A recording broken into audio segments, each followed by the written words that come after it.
राजन बोला, माँ पापा से कह दीजिएगा मैं बच्चों और पूजा को लेकर जा रहा हूँ। कुछ दिनों में खुद कहूँगा उनसे तो खामखा बहस हो जाएगी। सुजाता जी राजन की माँ बोली, तू ही कह देना जब बाजार से आ जाए तो, क्या पता तेरा सारा गुस्सा मुझ पर ही उतार दिया तो। तुम बाप बेटों के बीच मैं ही पिसती आई हूँ हमेशा से। राजन बोला, ठीक है आज फैसला हो ही जाएगा। बहुत रौब दिखाते हैं अपने इस मकान का। बच्चों और पूजा को हमेशा डांटते ही रहते हैं। पानी बंद करो, फिजूल बह रहा है। लाइट क्यों जला रखी है दिन में? इतने जोर से क्यों चिल्ला रहे हो? टीवी क्यों देख रहे हो? और भी पता नहीं क्या क्या हिदायत देते रहते हैं सुबह से शाम तक। बच्चे उनकी बात ना माने तो पूरा घर सर पर उठा लेते हैं। जब से रिटायर होकर आए हैं हम सबका जीना हराम कर दिया है। अगर उनकी किसी बात का जवाब दे दो तो कहते हैं जवान लड़ाते हो, शर्म नहीं है आँखों में? मेरा घर है, ये मेरे हिसाब से चलना होगा। जैसे हम उनके बच्चे नहीं उनके गुलाम हैं। इसलिए मैंने और पूजा ने फैसला लिया है, हम बाहर किराए के घर में रहेंगे। सुजाता जी बोली, जानती हूँ राजन, तेरे पापा थोड़े सख्त स्वभाव के हैं। फौज की 32 साल की नौकरी करके आए हैं, इसलिए दिनचर्या में अचानक से हुए बदलाव को सहज स्वीकार नहीं कर पा रहे हैं। और क्या हो गया अगर कह दिया कि ये उनका घर है? बनाया तो तुम लोगों के लिए ही है। कभी कभी मुझसे बताते रहते हैं कि सब कुछ कैसे देना है बच्चों को आगे चलकर। धीरे धीरे समझ जाएंगे तुम लोगों की दिनचर्या को। मैं ही तो यही कहूँगी कि मत जाओ तुम लोग, कितने दिनों के मेहमान हैं हम। हमारे जाने के बाद तो अकेले ही रहना है तुम लोगों को। बच्चों से हमें दूर मत करो। कड़े स्वभाव के जरूर हैं, पर बच्चों को देखते ही मूंछ के बीच में से उनकी खिलती हुई मुस्कुराहट शायद नहीं देखी तुम लोगों ने। बाकी तुम लोगों की मर्जी, सबको अपने मन मुताबिक जीने खुश रहने का हक है। राजन बोला, मुझे ज़्यादा बहस नहीं करनी माँ, चलता हूँ ऑफिस, शाम को बात करते हैं। शाम के 8 बजे सब खाने के लिए बैठे होते हैं। तभी पूजा राजन को टोनी मारकर शंभू जी राजन के पिता से बात करने के लिए कहती है। बड़ी हिम्मत करके राजन कहता है, पापा वो मेरे ऑफिस की ब्रांच सरोजनी नगर की तरफ ट्रांसफ़र हो रही है। यहाँ से काफ़ी दूर है, आने जाने में काफ़ी समय बर्बाद हो जाएगा, इसलिए पूजा और बच्चों को लेकर वहीं रहने की सोच रहा हूँ। शंभू जी गुस्से में बोले, सब समझता हूँ मैं, जब तक नौकरी पर था तब कोई ब्रांच चेंज नहीं हुई। मुझे आए 6 महीने भी नहीं हुए, अब सब हो गया। जाना हो तो जाओ, मैं कौन होता हूँ तुम्हें रोकने वाला। इसी दिन के लिए पैदा किया था तुझे, जब बुढ़ापे में हमें ज़रूरत हो तेरी तो तू हमें छोड़कर चला जाए। जा जा। शंभू जी कपकपाती आवाज़ में बस इतना ही कह पाए। राजन बोला, क्या कहा आपने पापा? बुढ़ापे में आपको हमारी ज़रूरत है? अगर सच में आपको हमारी ज़रूरत होती तो पूरे दिन हम पर चिल्लाते नहीं, कभी 2 शब्द प्यार के बोले हैं? बस सुबह से शाम तक ऑर्डर चलाते हैं हम पर। माँ बाप भी बच्चों को अपने स्वार्थ के लिए ही पैदा करते हैं कि आगे चलकर हमारे बुढ़ापे की लाठी बनेगा हमारा बेटा।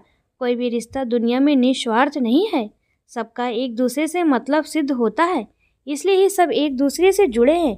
ये आपका घर है, संभालिए इसे, हम चलते हैं। शंभू जी बोले, प्राइवेट नौकरी में क्या क्या कर लेगा तू? घर का किराया, बच्चों की पढ़ाई लिखाई का खर्चा, घर का राशन पानी, एक मैं ही हूँ जो तेरे खर्चे उठा सकता हूँ, सरकारी नौकरी का जो ठहरा। शंभू जी के चेहरे से अपने बेटे को खुद से कम समझने का घमंड साफ झलक रहा था। राजन बोला, पापा अभी तक यही सब सोचकर रुका था कि कैसे अकेले घर चलाऊंगा अपना। इसी स्वार्थ ने हमें आपकी खरी खोटी सुनने के लिए रोक रखा था। हर बात सहन है, पर आपका ये पैसों का घमंड, बीवी बच्चों के सामने मुझे नीचा दिखाना अब बर्दाश्त नहीं। हर बात सहने की सीमा होती है, वो सीमा पार हो चुकी है।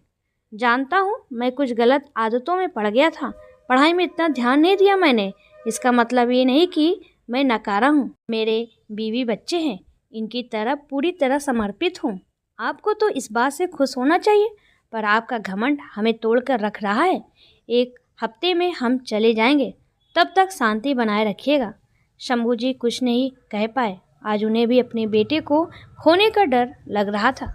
चुपचाप बिना खाना खाए अपने बिस्तर पर लेट गए, पर नींद उनकी आंखों से कोसों दूर थी। अपनी रिटायरमेंट के बाद से अब तक के समय का सारा अतीत चलचित्र की भांति उनकी आंखों के सामने आ गया। कैसे जब शंभू जी नौकरी खत्म करके पहली बार घर आए थे, बहू पूजा और बेटे राजन ने मिलकर उन्हें माला पहनाई, उनका तिलक किया, एक भव्य समारोह का आयोजन किया था। शंभू जी बस राजन को सुनाने में लगे थे, इस नालायक को तो ऐसा सम्मान कभी नसीब नहीं होगा। उसके बाद से तो हर दिन बहू बेटे पोते पोती को पूरा दिन डांट फटकार लगाते रहते, अपने पैसों का घमंड दिखाते रहते। फिर भी पूजा कुछ न कहती, हर काम समय पर करती।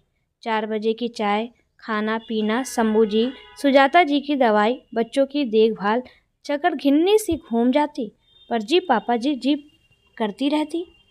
शंभू जी पूरी रात रोते रहे, उन्हें अपनी गलती पर पछतावा हो रहा था। अगले दिन से एक नए शंभू जी का जन्म हुआ, जो न तो चिल्लाते न किसी को डांटते, बच्चों के साथ खेलते, पूजा से प्यार से बात करते। वो बस बंसी वाले से रोज यही मनाते, हे मुरली मनोहर, मेरे बाल गोपालों को मुझसे दूर मत करना, कैसे जीऊँगा मैं इनके बिना। अब अंतिम दिन भी आ गया सप्ताह का। बच्चे सुबह से ही तैयार घूम रहे थे। शंभू जी का दिल बैठा जा रहा था। शंभू जी बोले, तुम लोग कहाँ जा रहे हो तैयार होकर? अंजू सोनू शंभू जी के पोती पोता बोले, दादू हम तो जा रहे हैं अपने नए घर में, बहुत अच्छा है हमारा घर, पापा कह रहे थे। शंभू जी बोले, तो क्या ये तुम्हारा घर नहीं? सोनू बोला, ये तो आपका घर है ना दादू, आप ही तो कहते हो। शंभू जी बोले, कब कहा मैंने? 1 हफ्ते से तो कुछ भी नहीं कहा मैंने। अब तो तुम लोगों को डांटता भी नहीं हूँ, खबरदार कहीं गए तो, ये तुम्हारा घर है। कहा है तुम्हारा वो समझदार बाप, जरा उसके कान खींचो, बड़ा आया घर से जाने वाला। शंभू जी लाठी लिए हुए काँप रहे थे, शायद उनकी कोरों से आंसू भी लुढ़क आए थे उनके झुर्री वाले गालों पर। पीछे से राजन ने आकर शंभू जी को गले लगा लिया। वही पूजा और सुजाता जी खड़ी रो रही थी, शायद ये खुशी के आंसू थे। राजन बोला, हम कहीं नहीं जा रहे हैं आपको छोड़कर, आखिर हमारा भी तो स्वार्थ जुड़ा है आपसे। कौन हमें आशीर्वाद देगा, बच्चे किसके साथ खेलेंगे? हम तो बस आपके स्वभाव को थोड़ा बदलना चाहते थे, शायद जिसमें हम सफल रहे। हमें माफ़ कर दीजिए आपका दिल दुखाने के लिए। शंभू जी, स्वार्थ तो मेरा जुड़ा है तुम लोगों से। तूने सही कहा था, इस दुनिया में हर इंसान एक दूसरे से स्वार्थ से जुड़ा है, चाहे वो उस स्वार्थ का रूप कोई भी हो। माफ़ी तो मुझे मांगनी चाहिए, तुम लोगों को बहुत परेशान किया। राजन और पूजा ने शंभू जी के पैर छुए। आज निस्वार्थ भाव के स्वार्थ भरे रिश्ते पक्के हो चुके थे। दोस्तों, आपको ये कहानी कैसी लगी प्लीज़ कमेंट में ज़रूर बताएं।